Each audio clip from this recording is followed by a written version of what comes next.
So the year before last was the first year I celebrated Hanukkah as an adult. And I decided to do it as a form of ancestor veneration, which is funny because when I first got into my witchcraft practice, I didn't think I would ever do ancestor veneration. But it's really what got me back to my Jewish roots. So I spent forever finding the right menorah, which I love her. She's so pretty. And I did the prayers a night in a row, lit it every night, and then was immediately sad because she's so pretty and I didn't want her to just sit there, which got me thinking. I'm a witch whose favorite form of spell work is candle magic. It's always my go-to.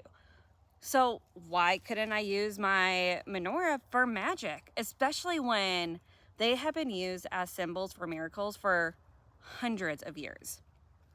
Now, while there are a couple of fun different ways and rituals you can use the menorah, my personal favorite way is to use it as a micro enchantment tool for the larger macro enchantment. So to break that down, my spell will be for one macro enchantment, right? So one main thing.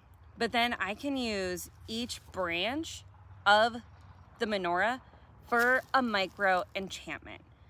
Typically I'll write on 8 different bay leaves. Either I'll use, one of like the names of God or a sigil or some sort of affirmation.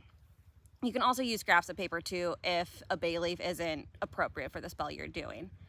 So to use a previous example, I did a healing spell for a really dear friend of mine recovering from hip and knee surgeries. I started out by invoking Raphael, and then for each branch of the menorah, I had prepared a bay leaf with a different name of the 72 names of God, which I'll get into in another video.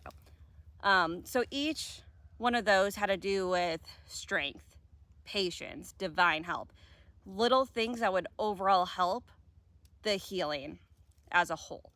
So while the bigger spell was for overall healing, I also included those little mini spells to call upon smaller things that would help her in their healing process.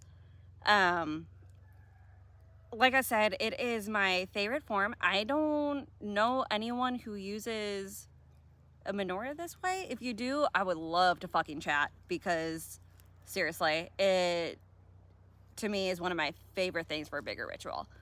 If you want to know more about Menorah Magic, reach out, comment, like, share, and as always, l'chaim to you and your magic.